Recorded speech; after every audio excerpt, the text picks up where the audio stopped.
बस लगी है। हो गया है इतना बस लगी है। तो हम ये साइड एक्सप्लोर देखते हैं आगे ये आदमी बस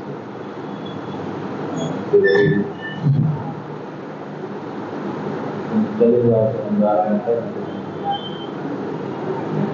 ना तो दिवाली बात चलती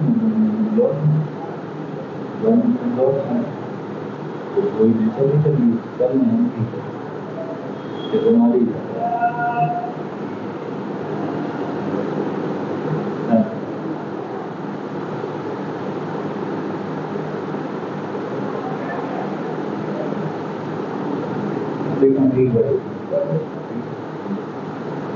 क्लास में एक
भोजन समूह की बात इसमें चल रही है कि भोजन समूह को हमने 5 टाइप के भोजन समूहों में डिवाइड कर दिया। डिवाइड करने का कारण क्या है? ताकि भोजन की स्टडी को थोड़ा आसान किया जा सके।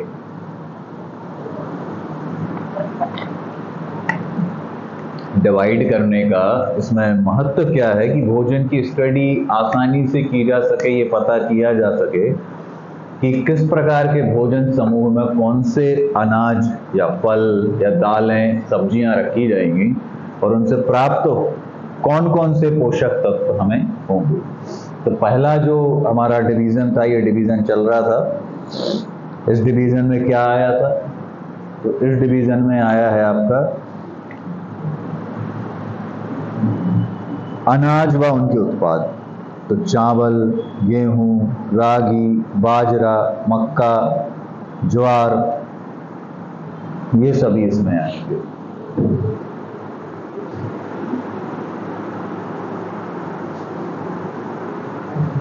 अनाज एवं अनाज से प्राप्त पदार्थ, चावल, गेहूं, रागी, ये सभी इसमें हैं। ज्वार, बाजरा। अच्छा, तो इसमें अब अगर बात की जाए कि ये जो अनाज एवं अनाज से प्राप्त पदार्थ हैं, उनमें एग्जाम्पल में ये आएंगे और उनसे प्राप्त पोषक तत्वों वाले कॉलम में क्या लिखा जाएगा? तो क्या क्या इससे मिलता है? कार्बोहाइड्रेट मिल जाता है,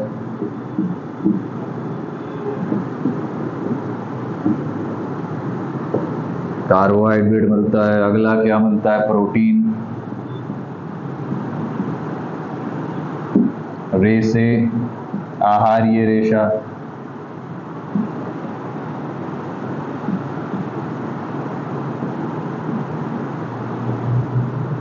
आहार्य रेशा, ये सभी चीजें इसमें प्राप्त होती हैं।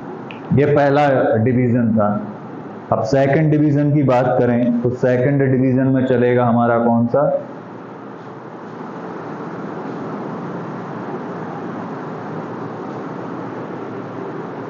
सेकंड कैटेगरी है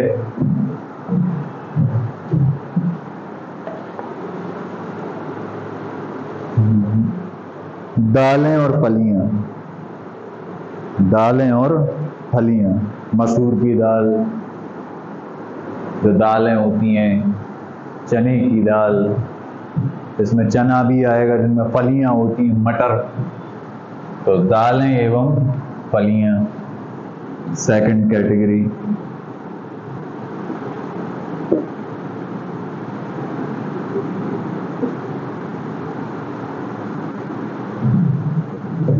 सेकंड कैटेगरी क्या है? दालें एवं फलियां। इसमें कौन सी चीजें आएंगी? इसमें आपका आ जाएगा सभी प्रकार की दालें, मटर,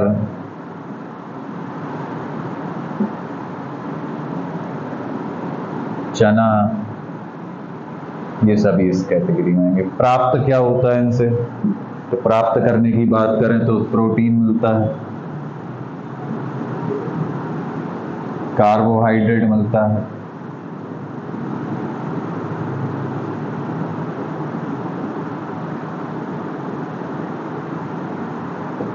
ये इसके स्रोत हैं कि कौन कौन सी चीजें प्राप्त होती हैं। तो ये सारी चीजें इसमें प्राप्त होती हैं। दो कैटेगरी हो गई, एक हो गया हमारा अनाज उनके उत्पाद, दूसरा हो गया दालें और फलियां। सेकंड कैटेगरी इज दालें एवं फलियां।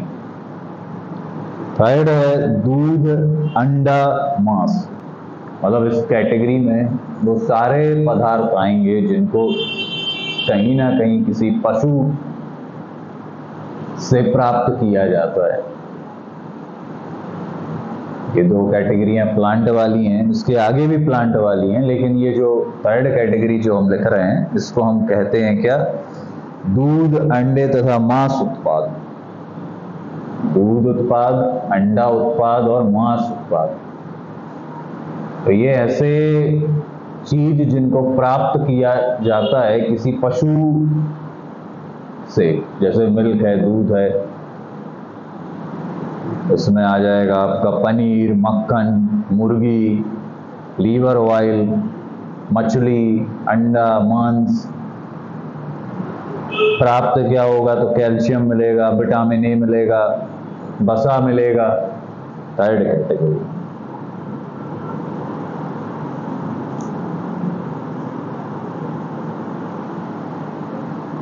दूध, अंडे तथा मांस उत्पाद।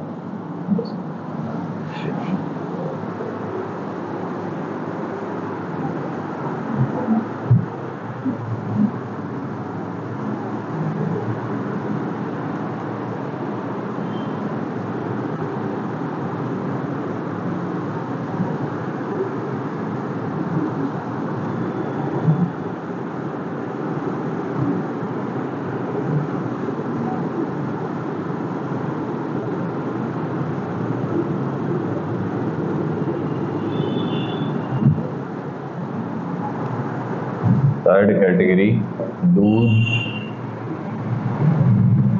अंडा, मांस या मतलब अन्य पशु उत्पाद।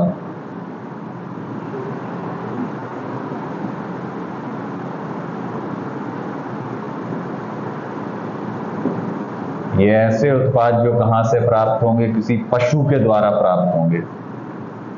इसमें उदाहरण में कौन कौन सी चीजें आ जाएंगी? तो उदाहरण में आ जाएगा दूध, मक्खन, पनीर,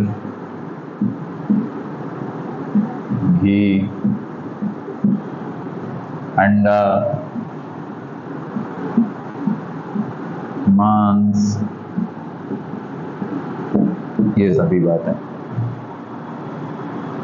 मछली,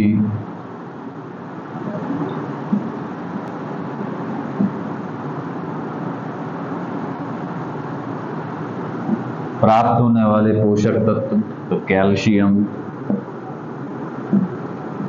दूध से कैल्शियम मिल जाएगा, प्रोटीन मिल जाएगा, जो घी है, मक्खन है, इनसे वसा मिल जाएगा, कुछ विटामिन भी यहाँ से प्राप्त हो जाएंगे, जैसे विटामिन ए मिल जाएगा। तो ये सभी पोषक तत्व जो प्राप्त हो रहे हैं, ये सभी खाद्य पदार्थ और ये उनकी कैटेगरी। इस कैटेगरी में मुख्य रूप से कौन से आ रहे हैं? पशु उत्पाद आ रहे हैं, ऐसे फूड आइटम जिनको प्राप्त किया जा रहा है किसी पशु के द्वारा।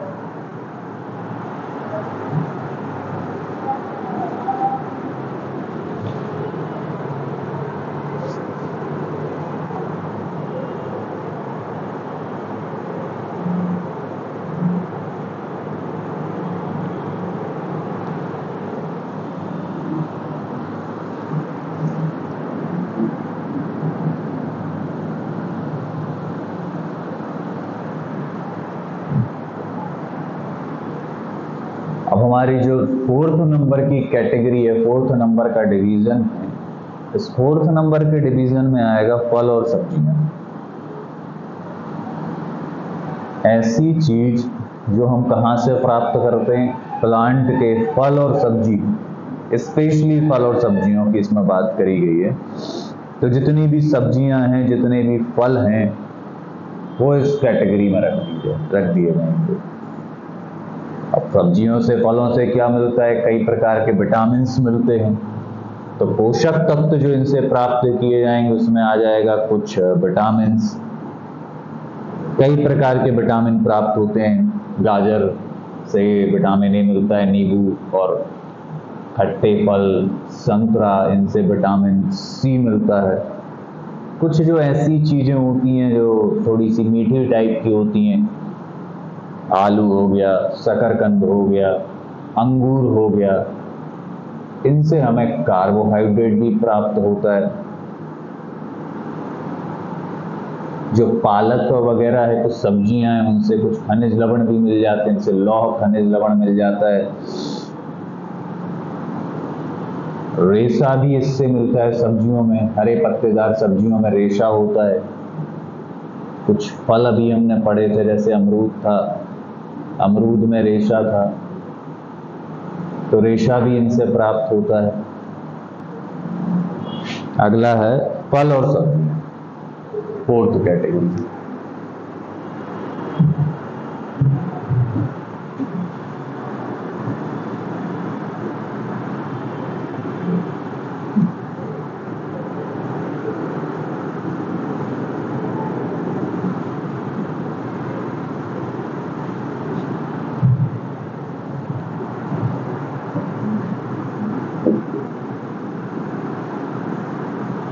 फल एवं सब्जियां,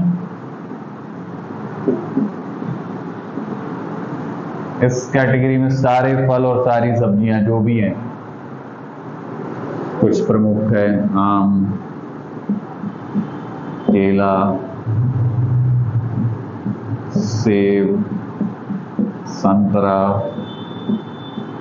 नींबू,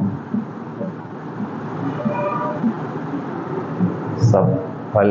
सब्जियों में आ जाएगा पालक, आलू,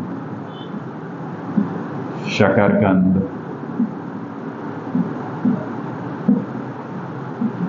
ऑल दीज।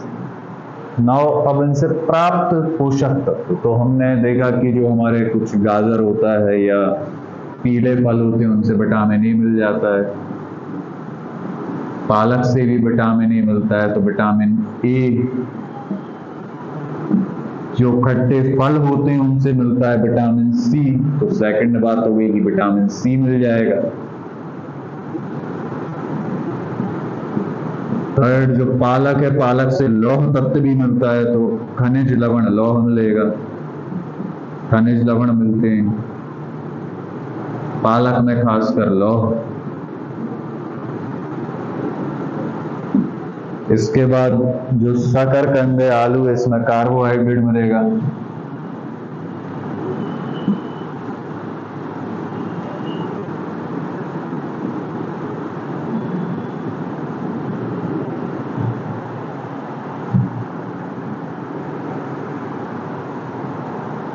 आयरन मिल जाएगा पालक में,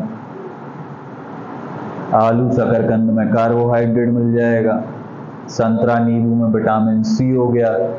हाँ, कुछ जो हमारी हरे पत्तेदार सब्जियां होती हैं उनमें रेशे भी मिलते हैं, हरे पत्तेदार सब्जियां। रेसे मिलते हैं और विटामिन के मिलता है। तो हरे पत्तेदार सब्जियों की बात हम करेंगे तो क्या मिल जाएगा उसमें, हमें रेसे मिल जाएंगे और विटामिन के। रेसा और विटामिन के।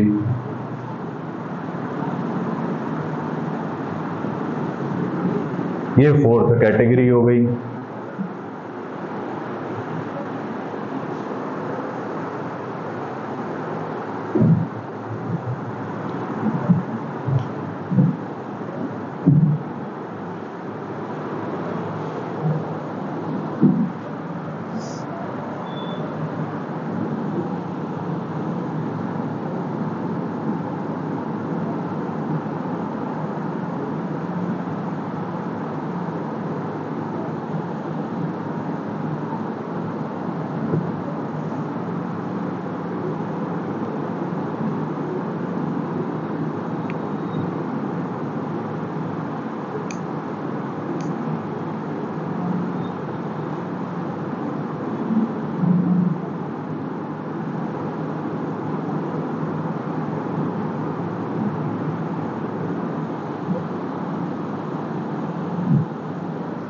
अब इसके बाद आएगा फिफ्थ कैटेगरी। जो फिफ्थ कैटेगरी है वो फिफ्थ कैटेगरी है हमारी वसा एवं शर्करा।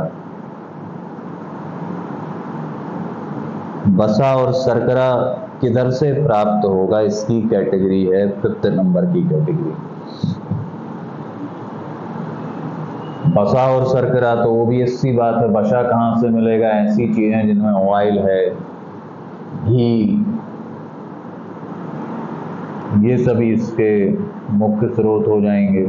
शर्करा कहाँ से प्राप्त हो सकता है, शर्करा मिलेगा आलू से, शकरकंद से, गुड़ से, शहद से, अंगूर से, इन सब से शर्करा प्राप्त हो जाएगा।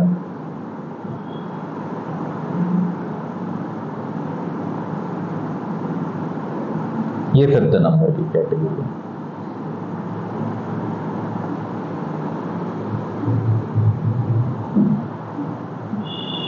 वसा तथा शर्करा।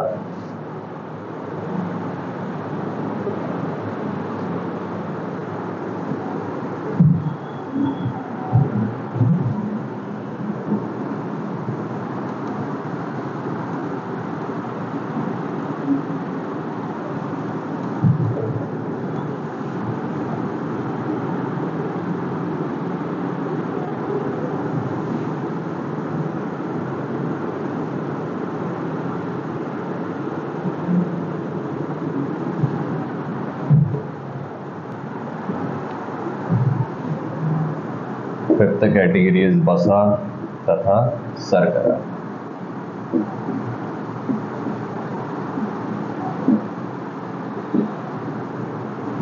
इस कैटेगरी में कौन कौन से फूड आइटम आ जाएंगे, तो ऐसे फूड आइटम जिनसे वसा मिलता है, जैसे तेल, घी, मक्खन, पनीर,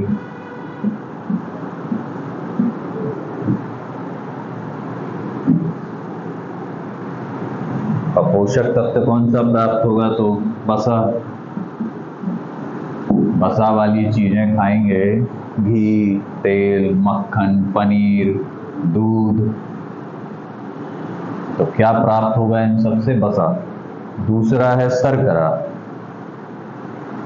शर्करा वाली चीजें कौन कौन सी खानी है, तो अंगूर,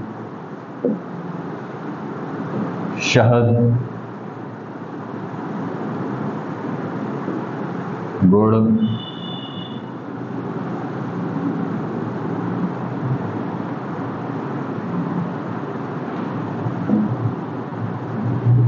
आलू, शकरकंद,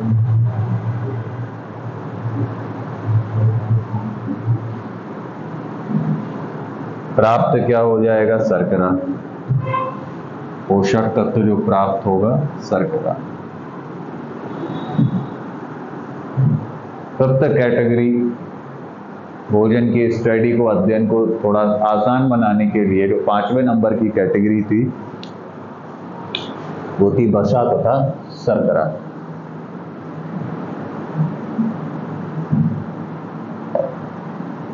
तो बात करी जाए कि ये डिवीजन करने की आवश्यकता क्या है।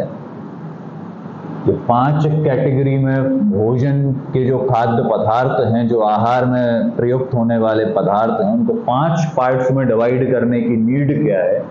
नीड क्या है, क्योंकि ये जो 5 प्रकार के पदार्थ हमने लिए हैं भोजन में,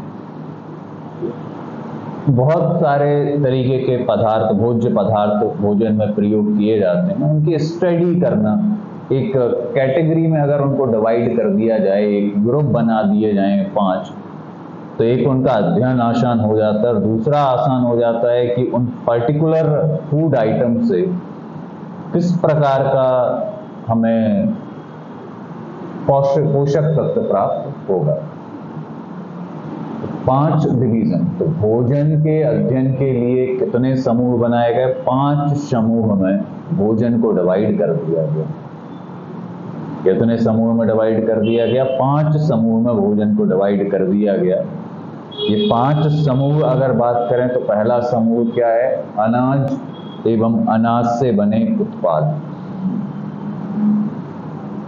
ऐसे समूह जो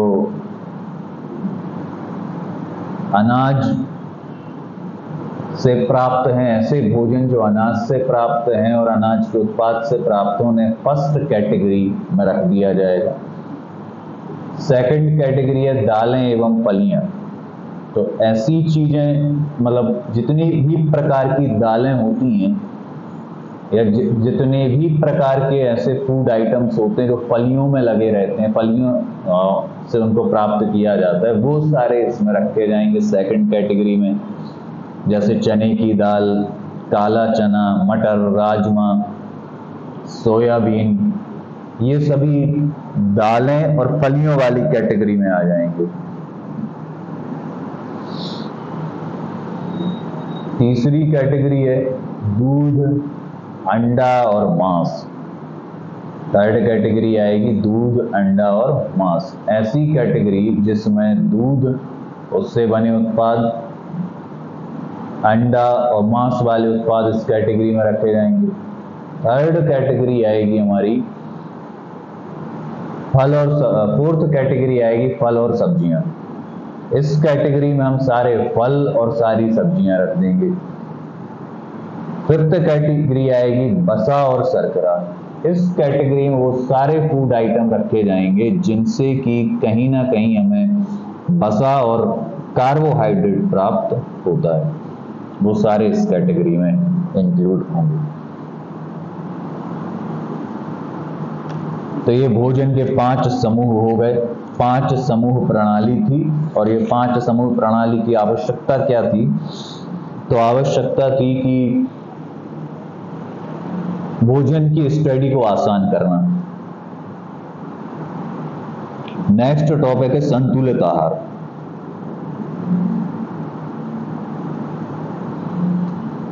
संतुलित आहार मतलब बैलेंस डाइट। एक ऐसी डाइट जिसमें सभी प्रकार के पोषक तत्व एक निश्चित मात्रा में, पर्याप्त मात्रा में सभी पोषक तत्व समाहित हों, और पोषक तत्व की कुछ मात्रा शरीर में भंडारित हो जाती है। अब ये सारे पोषक तत्व आपने एक बार खाते रहते हैं रोज, तो अगर मान लीजिए कभी 1 या 2 दिन ये पोषक तत्व प्राप्त ना हो, तो ये हमारे शरीर में भंडारित रहते हैं। भंडारित रहने से होता क्या है कि शरीर में भंडारित हो जाते हैं, ताकि अल्प अवधि के लिए निम्नाहार की स्थिति में भी शरीर को पोषण मिलता रहे। संतुलित आहार, balance diet.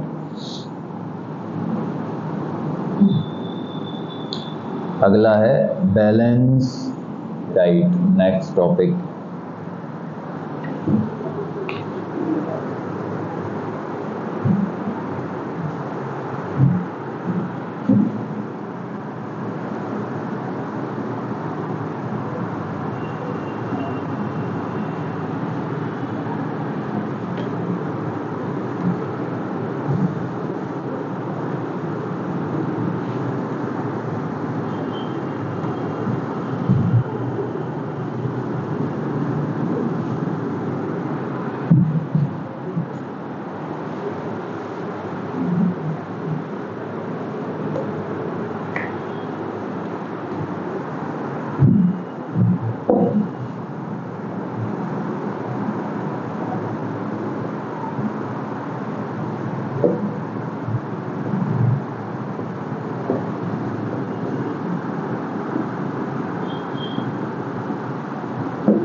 Balance diet.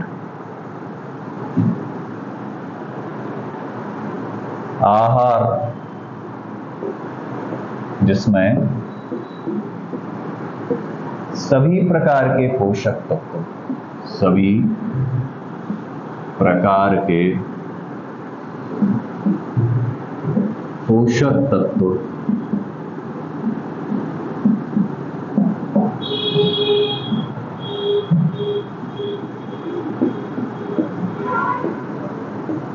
Protein, carbohydrate, वसा, विटामिन, खनिज लवण,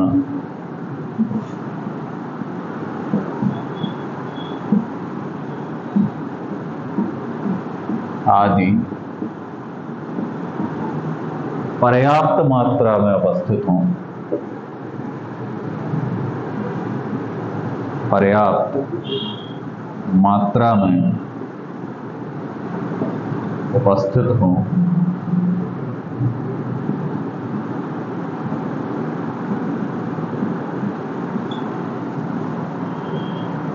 संतुलित आहार कहलाता है।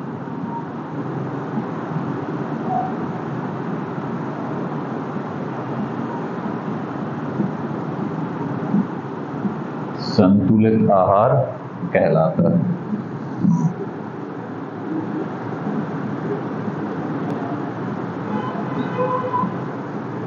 ये बात है, ये ऐसा आहार जिसमें सारे पोषक तत्व, कौन कौन से पोषक तत्व? Protein, carbohydrate, vitamin, fats, minerals, रेसे, ये सभी पर्याप्त मात्रा में उपस्थित हों, ऐसे आहार को संतुलित आहार कहा जाता है। अगली बात है कि ये जो पोषक तत्व हैं ये हमारे शरीर में स्टोर भी हो जाते हैं कुछ समय के लिए, ताकि अगर अल्प अवधि के लिए कभी कभी हमें ये सारी चीजें नहीं मिल पाती या कंप्लीट डाइट हम नहीं ले पाते हैं, तो वो स्टोर रहते हैं शरीर के अंदर पोषक तत्व, और स्टोर रहते हैं, कंटिन्यूसली उनकी सप्लाई बनी रहती है।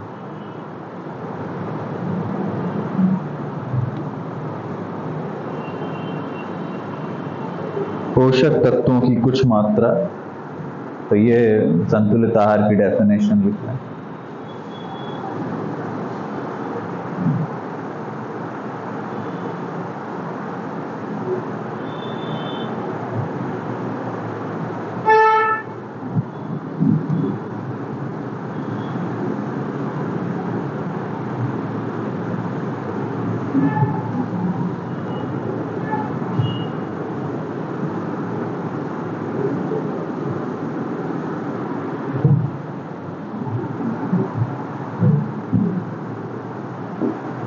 पोषक तत्वों की कुछ मात्रा शरीर के अंदर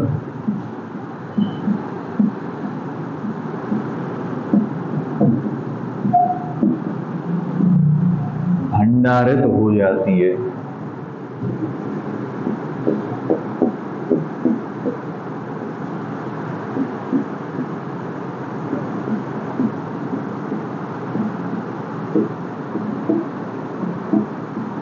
ताकि अल्प अवधि तक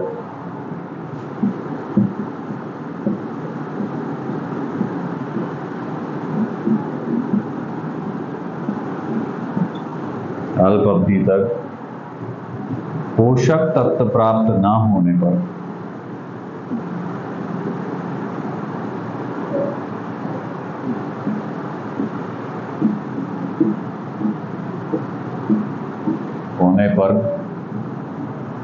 शरीर को पोषण मिलता रहे या शरीर को पोषक तत्व मिलते रहें, शरीर को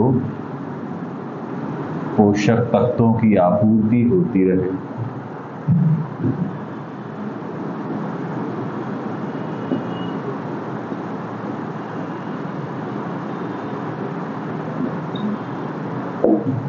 आपूर्ति होती रहे।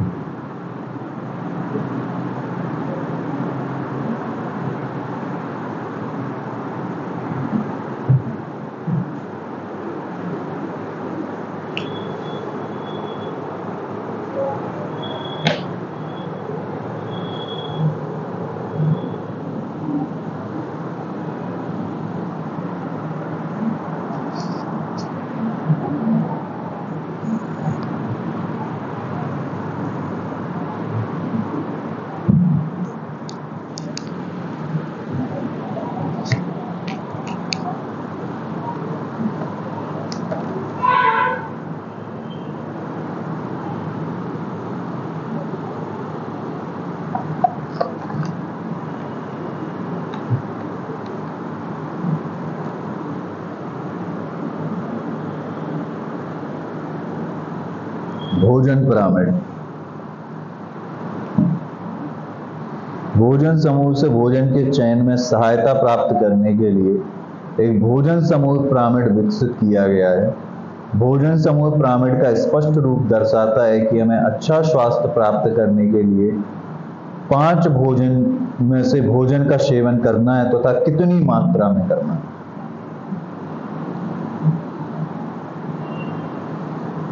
अब हमने ये तो देख लिया कि 5 भोजन समूह हैं, ये पांचों भोजन समूह मिलकर एक संतुलित आहार बनाते हैं। अब इनकी मात्रा कितनी होनी चाहिए? इन 5 भोजन समूहों में से किस भोजन समूह की मात्रा अधिक होनी चाहिए, कौन सा भोजन समूह कम होना चाहिए, ये बात अब हमें करनी है। तो इसके लिए एक पिरामिड विकसित किया गया और इसमें बताया गया कि कौन सी चीज कितनी मात्रा में आपको लेनी है। भोजन पिरामिड में सबसे नीचे बनाए गए अनाज, सबसे नीचे रखे गए अनाज, अर्थ क्या है कि अनाज हमें अधिकतम मात्रा में लेने हैं। लगभग 1/3 से 1/2 कप। एक कप का मतलब है यहां पर 250 मिलीलीटर। सबसे नीचे रखा गया है क्या? तो सबसे नीचे पुट किया गया भोजन पिरामिड। पहले तो ये लिख लें कि भोजन पिरामिड होता क्या है। एक ऐसा रेखीय चित्र जो ये बताता है कि कौन से भोजन समूह को सबसे अधिक लेना है और कौन से भोजन समूह को कम लेना है।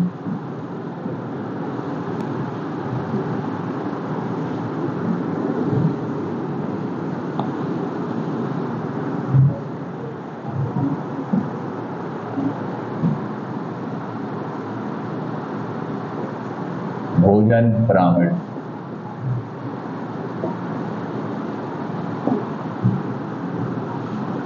एक ऐसा रेखीय चित्र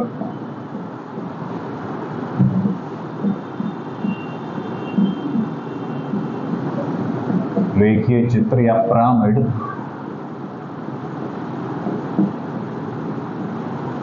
जो यह बताता है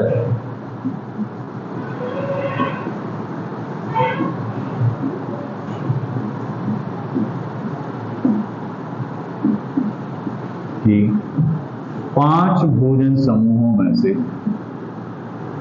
5 भोजन समूहों में से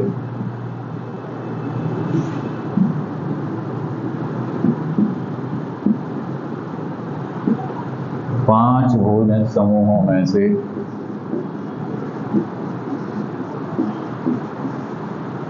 कौन सा भोजन समूह किस मात्रा में लेना है?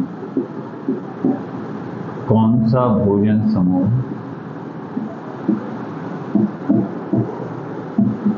कितनी मात्रा में लेना है?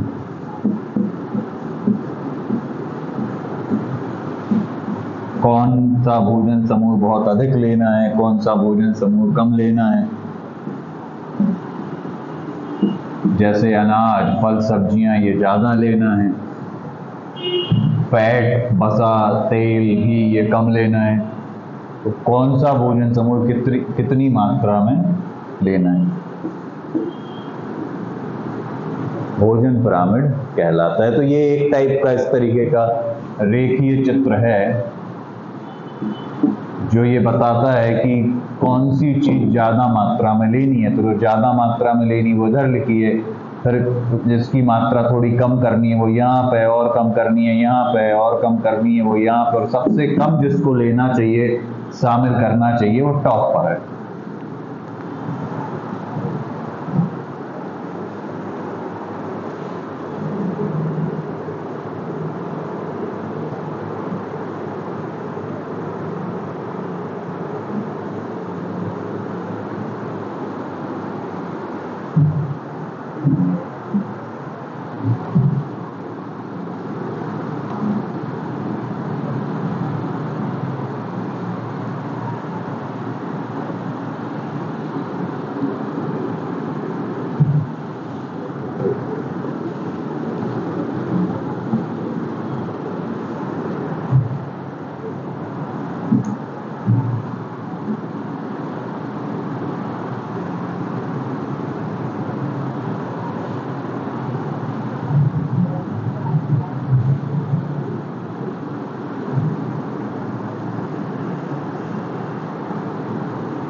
सबसे नीचे हमें लिखना है अनाज। ये अधिकतम मात्रा में लेने लगभग कितने 1/3/4 से 2/1/2 कप अनाज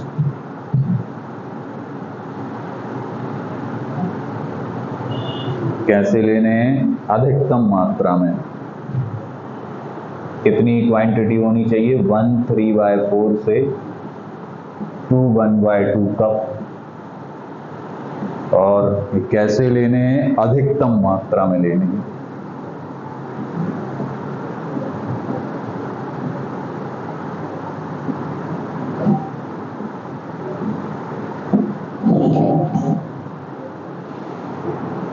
सेकंड नंबर पे सब्जियां फल 1/2 से 3/4 कप।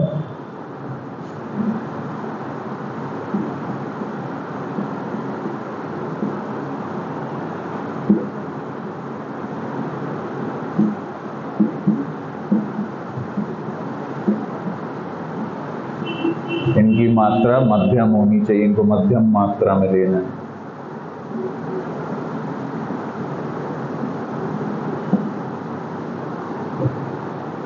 थर्ड नंबर पे दूध, दूध से बने पदार्थ, अंडा, मांस, मछली,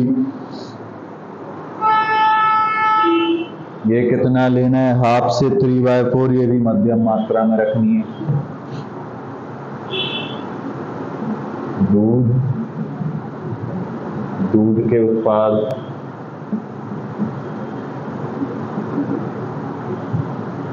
अंडा, मांस, मछली, ये सभी ये भी मध्यम मात्रा में रखने हैं। इनका भी सेवन बहुत अधिक नहीं होना चाहिए। और क्वांटिटी क्या होनी चाहिए 1/2 से 3/4 कप पर डे। फिर है हमारा इधर पे फोर्थ नंबर पे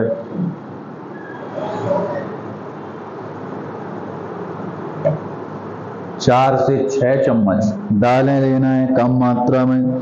बसा और शर्करा 4 से 5 चम्मच, ये भी कम मात्रा में लेना है।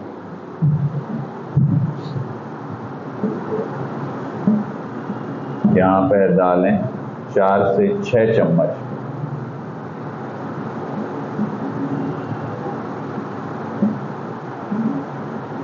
ये थोड़ी कम मात्रा में लेनी।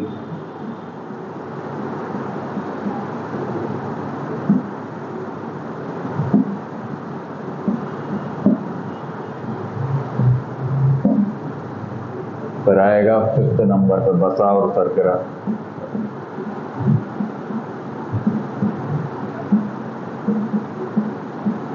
ये 4 से 5 चम्मच।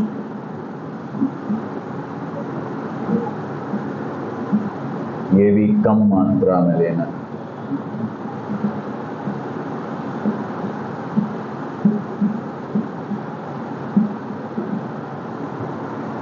ये हो गया भोजन पिरामिड।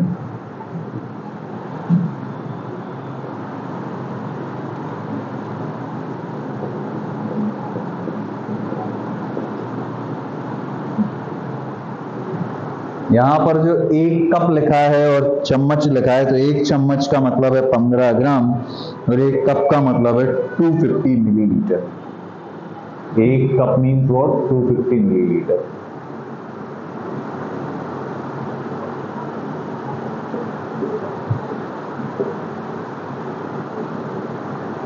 और 1 चम्मच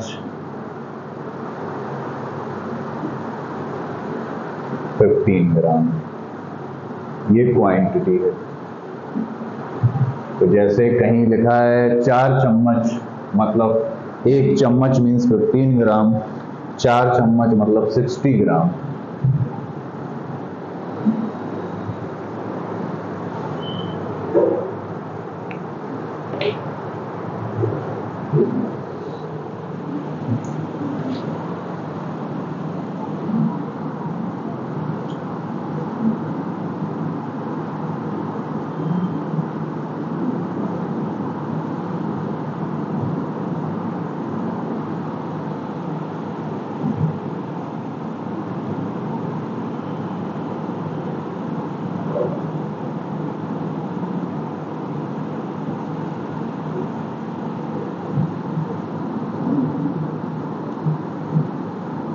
भोजन पिरामिड की बात करी जाए तो भोजन पिरामिड है क्या? तो भोजन पिरामिड एक रेखीय चित्र है, एक डायग्राम है, जिसका प्रयोग करके हम ये सुनिश्चित कर सकते हैं कि 5 भोजन समूह जो हमने बनाए थे, अनाज, सब्जियां और फल, दूध, अंडा, मांस, मछली, दालें, बसा और शर्करा, इन सब का प्रयोग हमें कितनी कितनी मात्रा में करना है, इसको सुनिश्चित करने के लिए, एक वेल डिफाइंड तरीके से एक्सप्लेन करने के लिए इसका एक डायग्राम ड्रॉ कर दिया गया, जिसको हमने कहा भोजन का पिरामिड। इस भोजन के पिरामिड की अगर हम बात करें तो यहां पर हमें बताया गया कि कितनी चीजें हमें लेनी है। तो फर्स्ट नंबर पर हमें लेना है अनाज। अनाज अधिक मात्रा में लेने हैं। जो सबसे नीचे लिखा है भोजन पिरामिड में, वो हमें कैसे रखना है? अधिक मात्रा में रखना है। लगभग कितना? 1/3/4 to 2/1/2 कप, इतनी मात्रा इसकी होनी चाहिए। सेकंड नंबर पर हमने लिया क्या? सब्जियां एवं फल, इनकी क्वांटिटी क्या रखना है? 1/2 से 3/4 कप। और मात्रा कैसी रखनी है? मध्यम, मतलब इससे थोड़ा कम लेना है। थर्ड नंबर पे है दूध। दूध के पदार्थ, अंडा, मांस, मछली, इनकी क्वांटिटी कितनी रखनी है? तो इनकी क्वांटिटी रखनी है 1/2 से 3/4 कप। मात्रा क्या रखना है? मध्यम मात्रा में लेना है, बहुत अधिक मात्रा में इसको नहीं लेना। फोर्थ नंबर पे है दालें। तो दालें कितनी शामिल करनी है? 4 से 6 चम्मच। इनकी मात्रा कैसी होनी चाहिए? कम। फिफ्थ नंबर पर है बसा एवं शर्करा। क्वांटिटी कितनी रखनी है? 4 से 5 चम्मच। मात्रा क्या होनी चाहिए? कम। बहुत अधिक मात्रा इनकी नहीं लेना है।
भोजन पिरामिड का प्रयोग करते समय अपने परिवार के आहार का आकलन कीजिए और पता कीजिए कि क्या आप संतुलित आहार ले रहे हैं या नहीं ले रहे हैं। इसका प्रयोग करके आप ये भी चेक कर सकते हो कि क्या आप संतुलित आहार ले रहे हैं कि नहीं ले रहे हैं। इस पिरामिड का प्रयोग करके आप किसी भी व्यक्ति के संतुलित आहार को चेक कर सकते हैं कि वो संतुलित आहार ले रहा है कि नहीं ले रहा है। उसकी क्वांटिटीज पूछो, फिर क्वांटिटी पूछने के बाद इस पिरामिड से मिलाओ कि क्या अनाज जितना लेना चाहिए वो ले रहा है, अधिकतम मात्रा में अनाज लिया जा रहा है, सब्जियां ली जा रही हैं मध्यम मात्रा में, बसा और शर्करा ली जा रही है, कितनी क्वांटिटी में ली जा रही है। You can identify.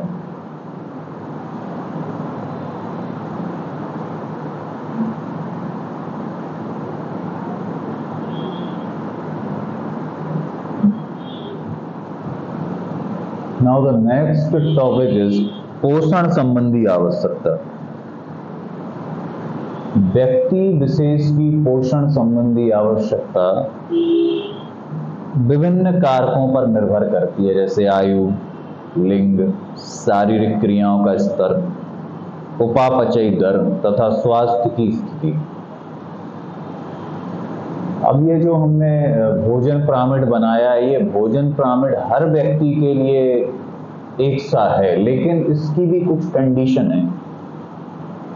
कंडीशन से हमारा अर्थ है कि अगर कोई व्यक्ति बीमार है तो फिर उसको ये पोषण आहार की ये पिरामिड बना के देने की आवश्यकता नहीं है,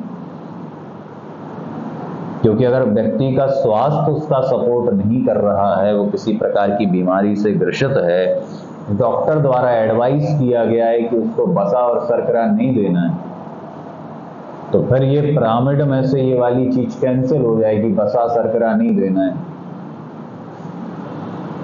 हो सकता है कि उसको कुछ पर्टिकुलर टाइप की सब्जियां बंद हों, ऐसी सब्जियां जो फुल ऑफ कार्बोहाइड्रेट हैं, शकरकंद हुआ, आलू हुआ, मीठे फल नहीं देना है, ठंडे फल नहीं देना है, खट्टे फल नहीं देना है, तो फिर ये वाली कंडीशन अप्लाई नहीं होगी। तो कंडीशन की अगर बात करें कि जो पोषण संबंधी आवश्यकता है, तो ये पोषण संबंधी आवश्यकता हर एक व्यक्ति की कैसी हो सकती है, अलग अलग। अलग अलग किन कारणों पर डिपेंड करेगा, तो कारण होंगे कि उसकी आयु क्या है। एक बहुत छोटे बच्चे के लिए पिरामिड नहीं है, एक बहुत ओल्ड एज के इंसान के लिए भी ये पिरामिड नहीं है, क्योंकि ये जो पिरामिड है, ये पिरामिड एक कंप्लीट स्वस्थ व्यक्ति के लिए है, जो पूरे तरीके से स्वस्थ है। तो पोषण संबंधी आवश्यकता पहली बात तो आयु पर डिपेंड करेगी कि उसकी उम्र क्या है। उम्र के अनुसार भी ये डिसीजन लिया जाता है कि उसके भोजन में क्या क्या रखा जाए। बहुत छोटा बच्चा है तो वो ये सारी चीजें उसको नहीं चाहिए, ना सब्जियां चाहिए, ना अनाज चाहिए। उसका पोषण केवल दूध से कंप्लीट हो जाता है, खासकर माँ के दूध से कंप्लीट होता है। दूसरी बात है लिंग। तो ये थोड़ा सा, वैसे तो कहना चाहिए कि किसी भी लिंग का व्यक्ति हो, चाहे वो महिला हो या पुरुष हो, दोनों में ही पोषण की आवश्यकता एक समान होती है, पर थोड़ा सा पोषण संबंधी कुछ अलग अलग क्रियाओं के कारण उनके पोषण आहार में भी थोड़ा बहुत चेंज आ जाता है। उनकी कैलोरीज, कितनी कैलोरी ऊर्जा उनको आवश्यक है, उस कैलोरी के अनुसार भी डिपेंड करता है कि उसको कितनी आवश्यकता है, किस प्रकार का पोषण आहार लेना चाहिए। दूसरा है शारीरिक क्रियाओं का स्तर। शारीरिक क्रियाओं के स्तर से अर्थ है कि वो काम क्या करता है, उसकी शारीरिक क्रियाएं क्या हो रही हैं। वो पूरे दिन बैठा रहता है कि उसे बहुत ज्यादा मेहनत वाला काम करना पड़ता है। एक एथलीट को, एक खिलाड़ी को जितनी कैलोरी चाहिए, क्या उतनी ही कैलोरी एक ऐसे पर्सन को चाहिए जो पूरे दिन बैठा हुआ है? तो दोनों में अंतर है, क्योंकि एक ऐसा व्यक्ति है जिसकी उपापचयी दर कम है, जिसकी शारीरिक क्रियाएं थोड़ी कम हो रही हैं, तो उसको कैलोरी का रिक्वायरमेंट भी थोड़ा कम हो जाएगा। लेकिन एक ऐसा पर्सन जो बहुत ज्यादा मेहनत कर रहा है, पूरे दिन भाग दौड़ करता है, या किसी प्रकार की स्पोर्ट एक्टिविटी में इंक्लूड है, तो किसी प्रकार की स्पोर्ट एक्टिविटी में अगर इंक्लूड है, उसका शारीरिक बहुत कार्य होता है या मानसिक रूप से बहुत कार्य होता है, तो फिर उसको कैलोरी की आवश्यकता ज्यादा पड़ जाती है। तो शारीरिक क्रियाओं के स्तर पर भी डिपेंड करता है कि उसको कितनी कैलोरी की रिक्वायरमेंट है। फिर स्वास्थ्य की स्थिति। अगला है कि स्वास्थ्य उसका कैसा है। अगर उसका स्वास्थ्य बहुत कमजोर है, वो नहीं इन सारी चीजों को डाइजेस्ट नहीं कर पा रहा है, मिल्क को, क्योंकि मिल्क को हर एक व्यक्ति डाइजेस्ट नहीं कर पाता। किसी किसी को मिल्क डाइजेस्ट नहीं होता, दूध डाइजेस्ट नहीं होता है, बसा डाइजेस्ट नहीं होता किसी को। अब कोई मधुमेह का पेशेंट है, किसी को डायबिटीज है, तो शर्करा की क्वांटिटी उसको कम करनी होगी। शर्करा हम उतना नहीं दे सकते।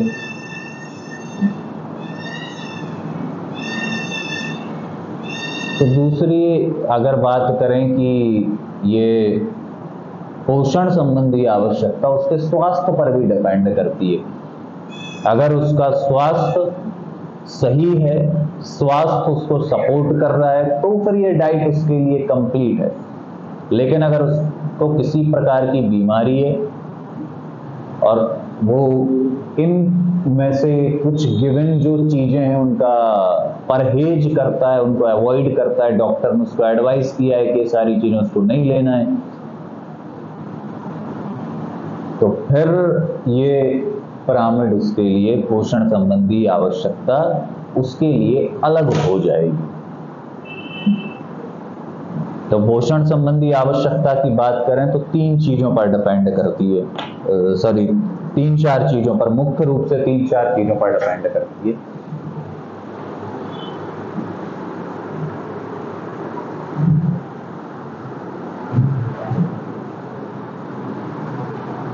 मुख्य रूप से कौन कौन सी चीजें हैं?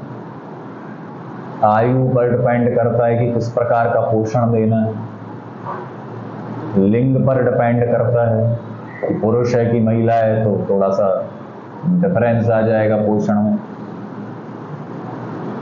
उसका शारीरिक क्रिया पर डिपेंड करेगा कि वो किस प्रकार की क्रिया करता है, कोई स्पोर्ट एक्टिविटी में इन्वॉल्व है, कोई मेहनती काम में इन्वॉल्व है,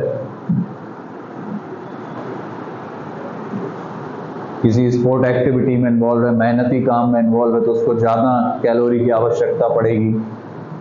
अगर किसी प्रकार का कोई हार्ड वर्क नहीं करता है, बैठने का उसका काम है, तो उसके लिए कैलोरी की आवश्यकता अलग हो जाएगी। स्वास्थ्य पर डिपेंड करेगा, स्वस्थ है तो कुछ अलग कैलोरी की आवश्यकता है, अस्वस्थ है तो कुछ अलग प्रकार की कैलोरी की आवश्यकता है। तो ये सारी बातें डिपेंड करती हैं, इन सारी बातों पर डिपेंड करता है कि किसी भी व्यक्ति का पोषण आहार किस प्रकार का होना चाहिए। इन सारी बातों को सुनिश्चित कर लेने के बाद ही पोषण संबंधी बातों पर विचार किया जाना चाहिए।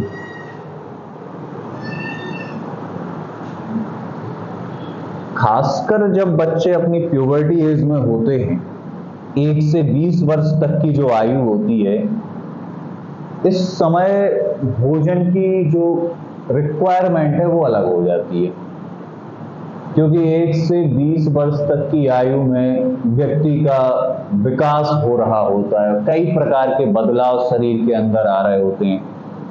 पुरुषों में अलग प्रकार के बदलाव आते हैं, महिलाओं में अलग प्रकार के बदलाव आते हैं। कई प्रकार के बदलावों से शरीर जब गुजरता है तो उस वक्त कैलोरी की आवश्यकता बहुत अधिक हो जाती है।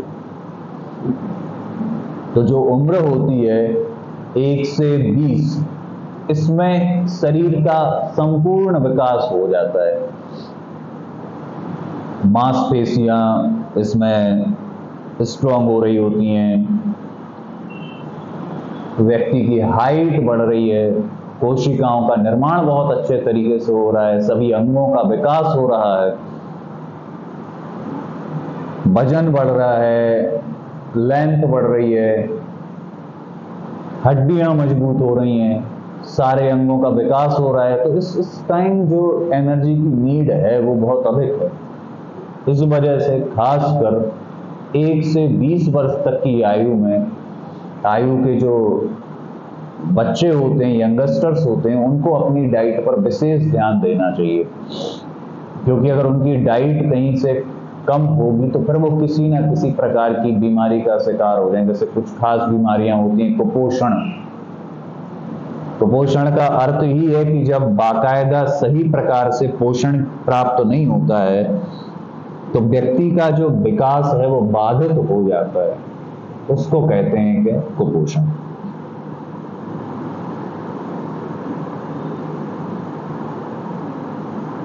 तो 1 से 20 वर्ष तक की आयु में भारी परिवर्तनों से व्यक्ति का शरीर गुजरता है।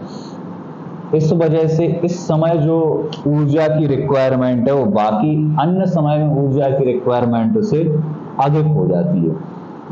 1 वर्ष की आयु के लिए 1200 किलो कैलोरी जो 1 वर्ष की आयु का बच्चा है उसको कितने किलो कैलोरी ऊर्जा की आवश्यकता है, तो उसको 1200 किलो कैलोरी चाहिए पर डे। 1 साल के बच्चे को 1200 किलो कैलोरीज चाहिए। 5 साल के बच्चे को 1600 किलो कैलोरी चाहिए,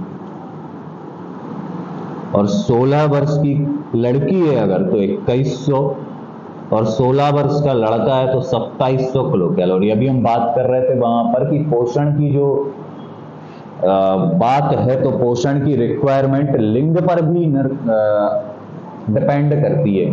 वही बात यहाँ पर आ गई कि अगर 16 ईयर की कोई लड़की है तो उसको 2100 किलो कैलोरी चाहिए पर डे, और वहीं 16 ईयर का एट द सेम एज का लड़का है तो लड़के को 2700 किलो कैलोरी चाहिए, 600 ज्यादा चाहिए। क्योंकि पुरुष और महिलाओं की क्रियाओं में अंतर होता है, इस वजह से उनकी ऊर्जा की रिक्वायरमेंट भी अलग होती है। तो सेम एज की लड़की को 2100 चाहिए और सेम एज के लड़के को 2700 किलो कैलोरी की आवश्यकता है। 1 वर्ष का जो बच्चा है उसको 1200 किलो कैलोरी की रिक्वायरमेंट होती है।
प्रेस्टिज